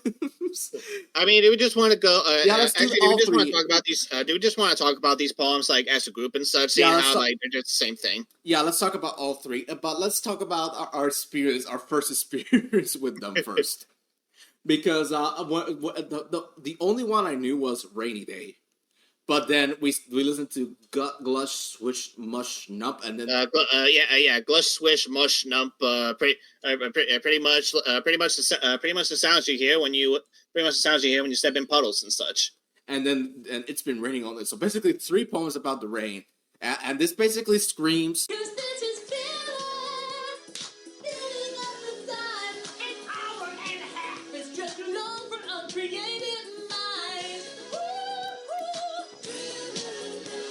Exactly. You nailed. I was gonna say that. Exactly. You nailed. This screams filler because, like I said, they were on a very tight deadline to record this album, and you can. I mean, it definitely really shows. These 3 poems definitely really show because again, when we were listening to this album, pretty much this next 2 songs again, or at least poems, we should say, these 3 poems and everything, they were just going back to back and everything, and. Pretty much we were just, or at least I was thinking, pretty much I was thinking, it's like, is this really all the rest of the album's going to be? Just songs about rain? Which luckily, no. Pretty much after the 3rd one, we did get back to a quote-unquote song, but again, we'll get to that when we get to that. Pretty much. But at least in terms of me, out of the 3 poems, I will say that Glush, Swish, Mush, Nump is probably the better one out of the 3 and everything. I disagree with you. I think Rainy Day is the best out of the 3, but go ahead. Alrighty. Well, for me, in terms of the ratings and everything, for Rainy Day, I'm giving it a 6. So for me, it'll be like a 3 out of 5. Glush, Swish, Mush, Nump, I'm giving it an 8, so it'll be like a 4 out of 5. And It's Been Raining All Day, I'm giving it a 1, which actually, I'm giving it a 1 for both. So basically 1 out of 10 and 1 out of 5 for both. Damn. Yeah. Well, because I mean, like at least the 3rd one, yeah, the 3rd one is definitely filler, no way about it. Because it's just pretty much Mari, explaining everything that, it's still raining all day, but we still got to pad out the time. Yeah, pretty much. And this, like you said, this screams filler, and this basically lets you know, we kind of ran out of things to write about. So here, I have 3 poems about the rain. Pretty much. Yeah. Pretty much. Now let me get my ratings right. All right. So the first one, which is the best one out of the 3, is Rainy Day, which I basically love it because I just love the way Jeff says like, "Where can I play? Oh, where can I play?" And that that I can definitely see. And that makes me laugh. So that one is the best, and I'm actually gonna give it a 3 out of 5, which is what was 3 out of 5? A 6, right? Yeah, pretty much. Okay. Glush Swish Much Nump is okay, and I'm gonna give it a 2 out of 5. Actually, let me correct that real quick. A 2 out of 5, which is a 4 out of 10, right? Yeah. And the last one is the worst one out of the 3, and it's a 1 out of 5. It's bad. It's bad. It really is. Honestly, I really can't. Honestly, I can't think of redeeming to say anything about these poems. Nor can I think about. Nor can I think about anything to say to redeem about this next song, which is literally called the Dreamin' Song. You go ahead and take it away, because I need to think about what Dreamin' Song. I mean, it's pretty much as it says. It's dreaming. It's making me dreaming of a better song. I will say that much. I mean, honestly, yeah. Okay, like to give the other songs like credit, like even the other songs I might find forgettable, or at least like have some parts I don't like. At least with songs, especially like Dunley Wobble and everything, at least had an instrument. At least had an instrument to where like I could recognize that song in a heartbeat and such, and know like what the song is going to be about. Especially for others like Fire Inch as well. This song and everything, like, as soon as the instrument comes on and everything, I'm just like, yeah, I already hate this song. It really just does nothing in the end. It's literally just about a song about pretty much like, animals going to sleep and everything, getting ready to dream and such, and that's it. Like, nothing really about it. It's just really all that memorable to me. That just make this song also to me screams filler as well. Pretty much. And yeah, like I said, I dream of a better song than this, honestly. Yeah, I mean, for me, the highest I'll give it is just like a 3, because at least the instruments get somewhat better over time, but that's not saying much, honestly. This one I'm having a difficult time, because I was gonna give it a 5, but listening to your little explanation, I'm gonna lower it down. I'm gonna be 1 point higher and at least give it a 4 out of 10, because I do love the xylophone, but that's it. That's the song. The song screams filler, and it's not the good filler. Yeah, I understand. All right, so the next one, I'm gonna take away the next one, which is The Lion and the Unicorn. Now, this one, at first I didn't like it. Actually, I wrote some notes here as to what I think about it. Let me see if I can find it. All right, so the first and second time I heard it, I thought it was okay. Basically, I just thought it was okay. Musical-wise was lyrical-wise was also and it wasn't until the third and also future listens, like a fourth and fifth time, that I started liking it. And honestly, I love this song now. I still think the lyrics are extremely basic, but I think the beautiful instrumentation makes up for it. I'll admit that it took a few listens for me to start enjoying it. Yeah. And honestly, actually, go ahead. Go ahead. Go ahead. You were gonna go ahead. Go ahead. No, I was just gonna say that, like, I mean, yeah, like instrument wise, it's all right and such. Nothing to write home about and everything. Lyrical wise, it's also okay and such, but honestly, like, it's another one where like I kind of give them a little bit points of creativity. Like, there's something about this song to where like I can't really bring myself to hate it all that much. I think it's just like, again, like like I could tell like there was some effort put into this and everything. I could tell that like there was some creativity to be had with this song and everything, especially like with the way that the unicorn and the lion were fighting for the crown. Which actually, fun fact, I really just looked and to give them some credit, I think it's a memorable song because after we listened to it, I still remember the lyrics, like the lion and the unicorn fighting for the crown. The lion beat the unicorn. I forgot the last line, but I still remember the lyrics. I pretty much was like something about either the lion or the unicorn was given a pizza or something. Yeah, I also remember that line, and that line stuck with me, and I still remember the lyrics at the very end of the day. So to give the song some credit, at least the lyrics are memorable. Yeah. So honestly, for me, I'm gonna get this a solid 6. Honestly. For me, it's a 7 out of 10 because the instrumentation took me completely by surprise, and I love the instrumentation. And I can still listen to the song and not get burnt out. I still love this song. Yeah. I definitely understand where you're coming from with that one. All right, then we got the final song from the album, which is Mitten the Kitten. And let me go ahead and take away this one. All right, go ahead. I'm going to say one word. Boring. Absolutely boring. I'm a cat person. Again, I'm a cat person. I love cats. I think cats are awesome. But this song to me is very boring. That's all I can say. And I'm gonna give my rating. I'm gonna give my rating right now, it's a 5 out of 10. It's a very boring song for me. Yeah. I mean, okay, honestly, I'm giving it 1 point higher because, like, you know, I'm definitely a cat person. And honestly, like, just hearing Greg, like, pretty much, you know, talking about admitting the kid and being daddy's little boy. I mean, just hearing him say that, it always tugs on my heartstrings because, like, you know, I love my cats very much as well too. That pretty much I always see my cats like the same way that Greg does as well too. So honestly, like, if this song was like placed in the middle of the album, I definitely would have given it like, you know, a more of a higher score and everything. But yeah, I agree with you. Like, in terms of like the song for the end and everything, like, it's good and everything, but I don't. But honestly, there's a lot of other songs from this album that they could have really picked to be the last song. Like, you know, I like pretty much if they wanted to pick like pretty much a different song to be served as the last album and everything. Like, I probably would have gone with something like either like, you know, Look in the Mirror or at least A Pirate's Life and everything, because Elite actually hell, even a line in the what I Unicorn, think. You know what I think would be the best album closer for this song? What? For this album? What? Dancing Right, without a doubt. Then I can see. I could definitely see that for sure. Honestly, Dancing Right, end the album with a kick-ass song, and then that makes you wanna play the album again. Basically, yeah, me too. Honestly, Mitch and the Kitten that basically makes me do the opposite. Just take the CD out, put it back in the case, and then put it back in the shelf. Yeah, that's what it makes me do.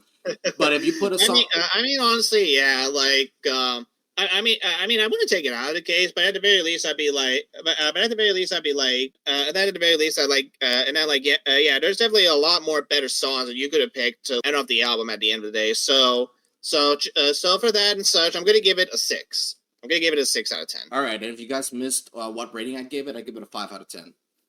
Yes. And with that, alrighty. Well, so now we've officially rated every single song from this second album. Here comes the song. Yeah. Yep.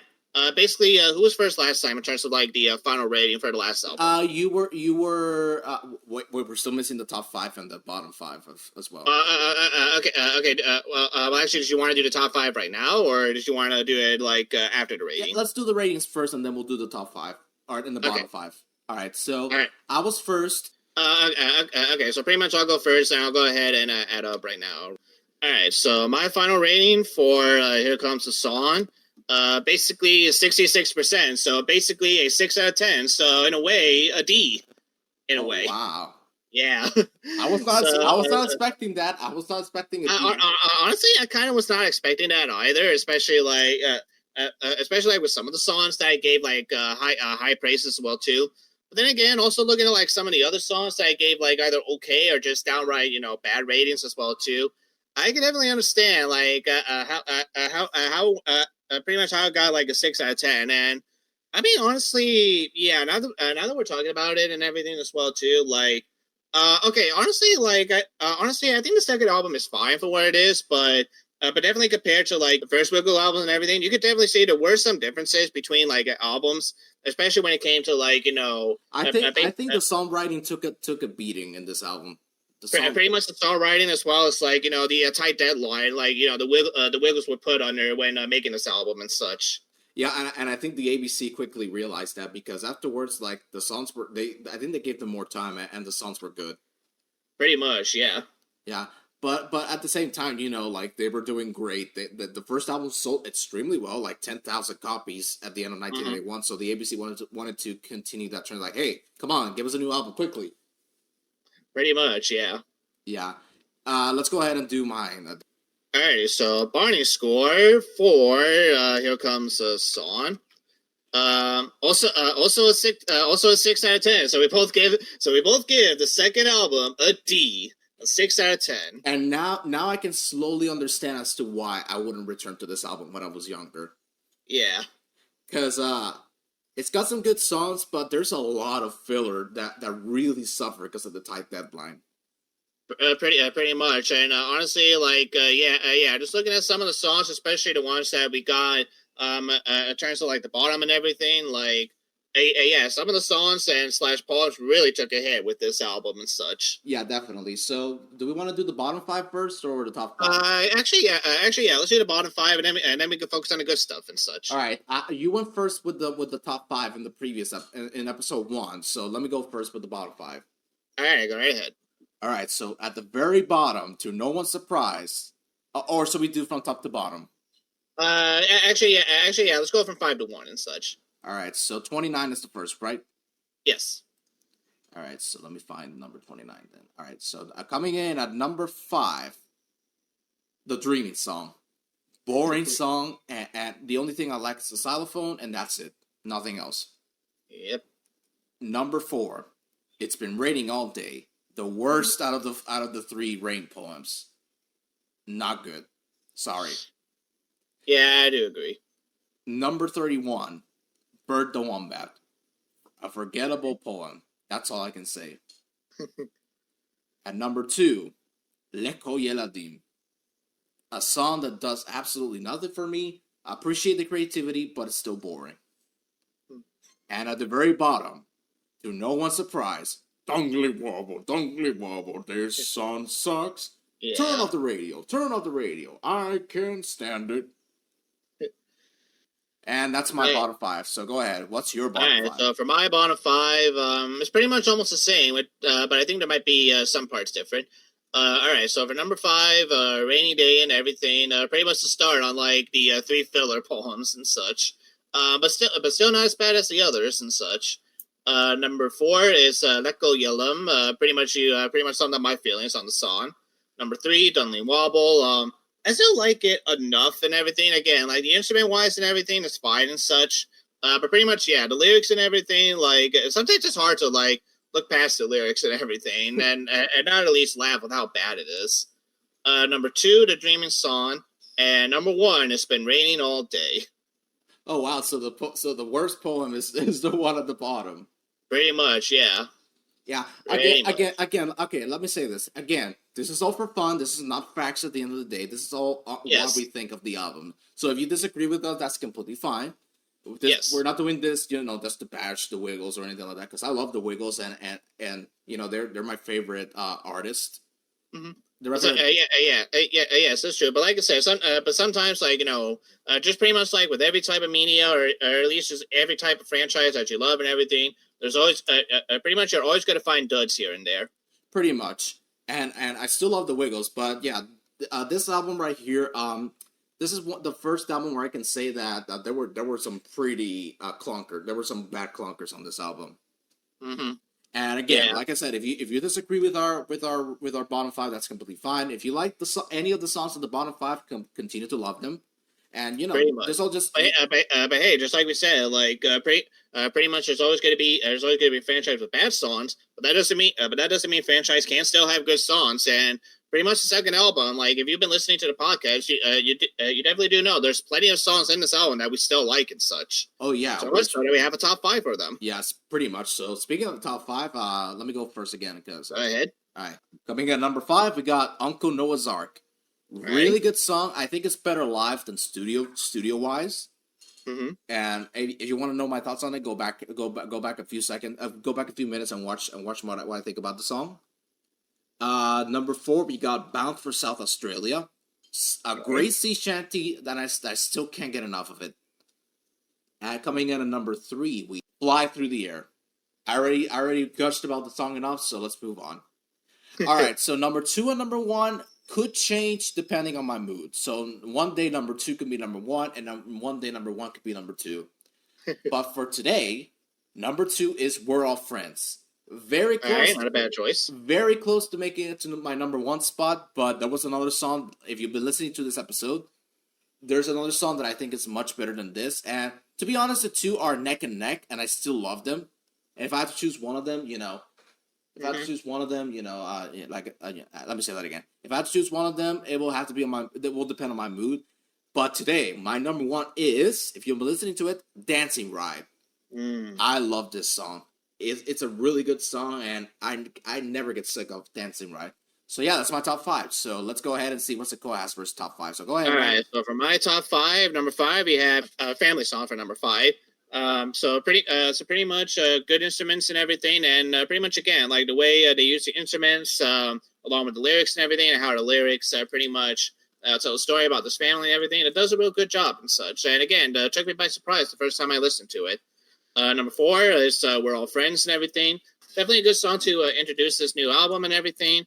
But I definitely do think that like "Get Ready to Wiggle" has more of an edge to it when it comes to like best debut, best introductory songs for an album so far and such. But that could still change later on. Yeah, and also let me sorry for interrupt you there. Go ahead. I think if I have to choose between "We're All Friends" and "Get Ready to Wiggle," easily "Get Ready to Wiggle" because, like I said, if you missed the first episode, I'll say again, "Get Ready to Wiggle" is my all-time favorite Wiggle song, so it's a no-brainer. I will go with that one. Mm-hmm. But yeah, go ahead, continue. All right, so for number 3, we have is the "Tidy Up" song. Again, another song that really took me by surprise the first time I listened to it. And again, once that saxophone kicked, I'm like, oh, hell yeah, we got a good song right here. Let's keep going. Number 2, "I Love It When It Rains." Again, every time I listen to the song and everything, like, no lie, sometimes I get a little emotional just listening to the song because, again, it brings me back good memories. I'm like hearing my family talking about the rain and everything and how much, they love the rain so much that literally someone just like, go outside the garage and listen to it or watch it.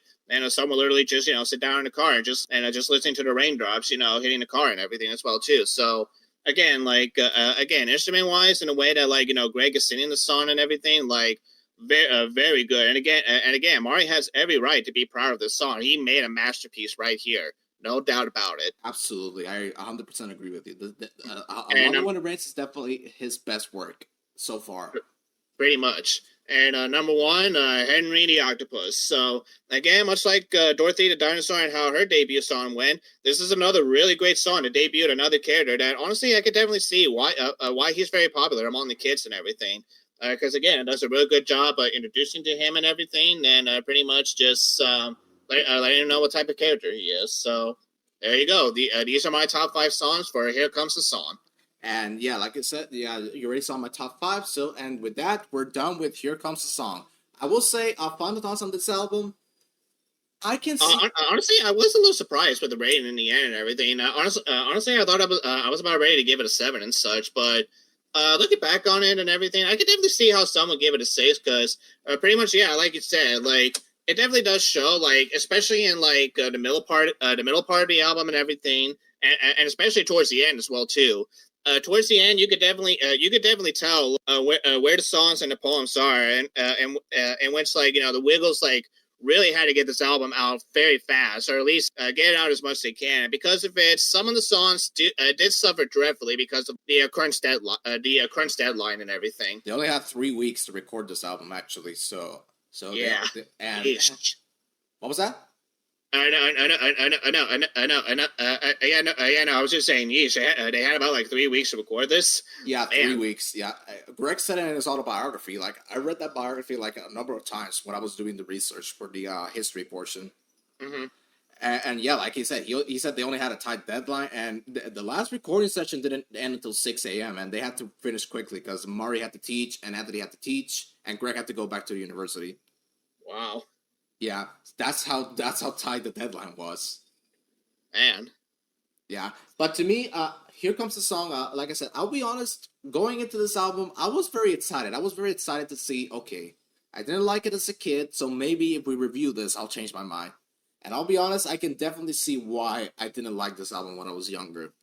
Because there's a lot of filler, and like you said, that tight deadline completely made some songs that weren't finished suffer. Yeah, and honestly, I think another reason like this album suffers is because like pretty much a lot of songs in the beginning, like pretty much I would say like from between "We're All Friends" until we get to like I would say maybe somewhere around like I think some would say like either around like "Sing a Song for Polly" or even like after like I Look in the Mirror and everything. That's pretty much like where we get to see the rest of the songs, and we get to see just how a tight deadline really damaged this album in terms of like the other songs coming up and such. Yeah, Let me say this. To me, when I listen to this album, my first stopping point would be after Bound for South Australia. Alrighty. Afterwards, I would pause it and then maybe skip to track 23 afterwards. Okay. Maybe once in a while, play. I look in the mirror and fire engines, just for fun. But then after the Magic Candy, that's when after the Magic Candy, pause again and skip to Lion and the Unicorn, and then that's it. That's the complete album for me. Yeah. I always intentionally avoid the filler songs. I mean, I don't blame you, honestly, because even some of the filler songs around here too, like, like I said, even the first album, even when it did have filler and everything, like, I really can't think of like any like filler song like from that album to where I really didn't want to listen to it ever again. But I could definitely say I could definitely safely say that pretty much there were a couple of songs from this album that were filler, and I definitely did not want to listen to it again. Yeah, and same here. I think you guys already know Wiggly Wobble is the only song on this album that I will never listen to again because it's so annoying. Yeah. Like I said, it makes Fire Engines look like a 10 out of 10. Yeah, but yeah, guys, that was Here Comes the Song. This was a fun episode to film. I will say, really fun episode. It was really interesting going back to this album, and I'll be honest, it was fun. Seeing us change our minds on some of the songs. It was. It definitely was, honestly, because like I said, pretty much like we always say, Bonnie and I just bounce off of each other very well to where pretty much once we start talking about certain songs, we definitely do start to understand and change our mind a little bit on pretty much how much the song is actually good or how much the song is actually not all that good as we thought as we once thought it was. Pretty much, yeah. We work together very well when it comes to these videos. So guys, before we end this episode, we just wanted to say thank you so much for the huge amount of positive feedback on episodes 1 and 2. We're gonna be honest, we did not expect the first episode to take off as well as it did. Yeah, same here. I mean, honestly, even looking back at the review bros and everything pretty much the first episode and such, it really took off real well, a lot more well than we ever thought, honestly. Definitely. Even when we were listening to the album, we went back and for curiosity and took a look at how it was doing, and it kept growing and growing and growing, and I was like, oh wow! So it looks like we got another series here. Pretty much. I mean, like I said, I knew that the Wiggles were very popular, but I didn't think they were this popular, honestly. Oh yeah, definitely. I mean, that took me by complete surprise. Me too, and of course, it was a huge honor to interview Philip. Interviewing Philip was one of the most fun we ever had filming an episode. It definitely was, honestly. Definitely. So yeah, guys, thank you all so much for watching this episode on Here Comes the Song. If you enjoyed this episode of It's a Wiggly Wiggly Podcast, don't forget to hit the like button. And if you guys want to see more episodes of the podcast, hit that subscribe button as well. And what we're gonna do next is that we seeing the huge amount of positive feedback, we are gonna continue with the podcast until we get to the very last album of the early era. Mm-hmm. Pretty much the next episode, we're not really too sure which one we want to cover next. We don't know if we're going to do the third album or pretty much we're going to do Wiggle Time or anything like that just yet. So yeah, we're going to put a poll when this episode comes out on the little card if it allows me. If not, I'll just post it on the community tab and let you guys vote on what you want to see next for episode 4. Mm-hmm. Most likely, I'm leaning more towards Stories and Songs than Wiggle Time because Stories and Songs came out first, and Wiggle Time came out second. But there is gonna be a supplementary episode coming out much later that we're gonna do as a very special for a special occasion. We're gonna keep it secret. So yeah, guys, this has been Bonnie with Sakura the Diesel saying thank you for watching, and we'll be seeing you guys in episode 4 of It's a Wiggly Wiggly Podcast. So until then, take care, folks, and keep on wiggling. See you soon. Bye-bye.